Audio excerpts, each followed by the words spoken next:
In this lesson we're going to carry on looking at the gases of the atmosphere.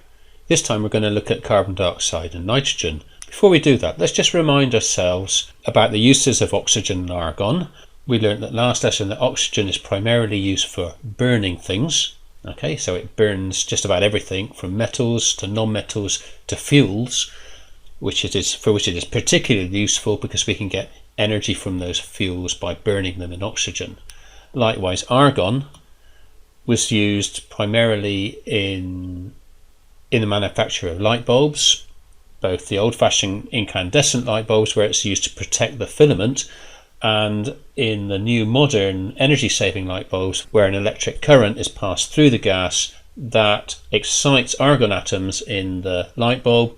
They emit ultraviolet light, they collide with the fluorescent paint on the inside of the light bulb, and that emits white light.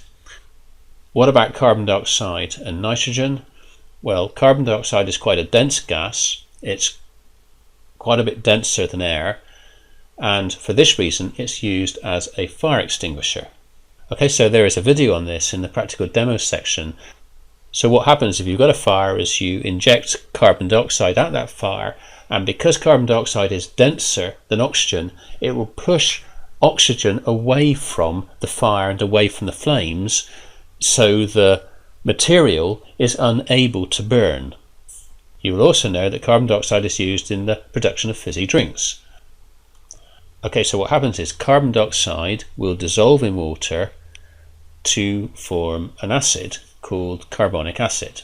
Okay, let's just write that. So we have CO2 plus H2O. I'm just going to move this nitrogen out of the way a minute.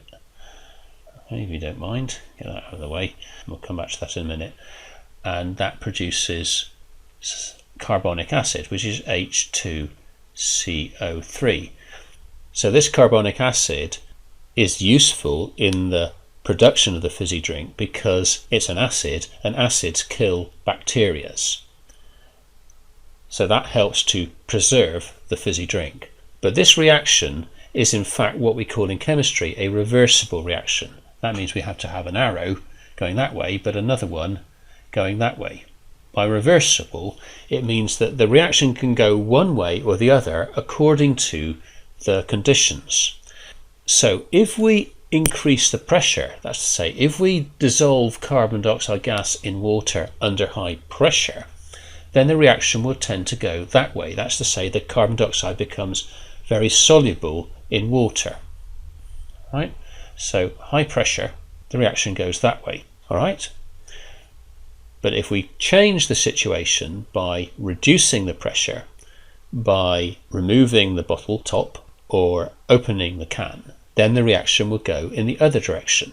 The carbonic acid will decompose into carbon dioxide gas and water. So you're going to get gas bubbles released.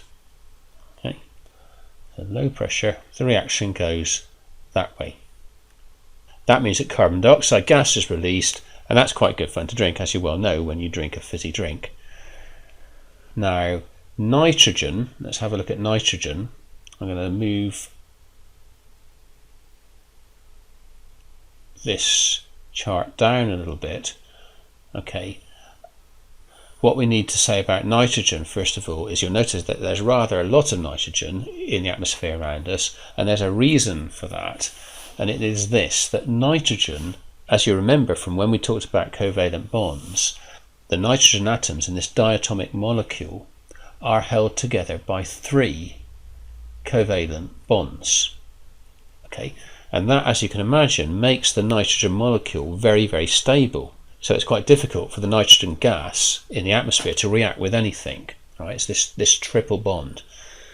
Now, what is nitrogen used for? Well, it's actually used, very important, for plants. Plants need nitrogen, but they can't really get at it directly from the air because it costs quite a lot of energy to break this triple bond. So what actually happens is that bacteria in the soil and in the roots of the plant are able to break this triple bond in a process called fixing, or nitrogen fixing.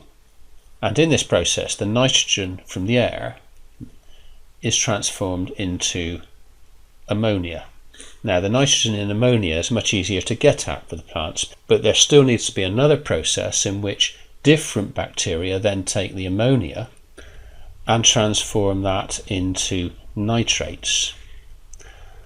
And the nitrogen in nitrates is really easy for the plant to get at. So these are then absorbed by the plants and help them to grow and are used to produce proteins which are then present in the plant. Right?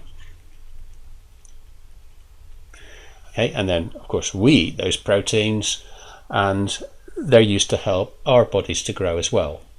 Okay, so just going through that again, what happens is that the nitrogen in the atmosphere, triple bond, very, very stable. The plants want the nitrogen to produce proteins, but they can't get at the nitrogen in this form because of the triple bond. However, bacteria in the soils help to break that triple bond in a process called nitrogen fixing, in which the nitrogen is transformed into ammonia, and then other bacteria present in the soil transform that ammonia into nitrates. The nitrates can then be absorbed by the plants in order to produce proteins. Right, now, a very important material for chemistry, as I've just mentioned here, in fact, is ammonia. So nitrogen is also used in the production of industrial ammonia, and this is manufactured in a process called the Haber process. I'm not going to talk about that here, okay, but you will find this process described in the section on industrial chemistry. Okay, so nitrogen Haber process.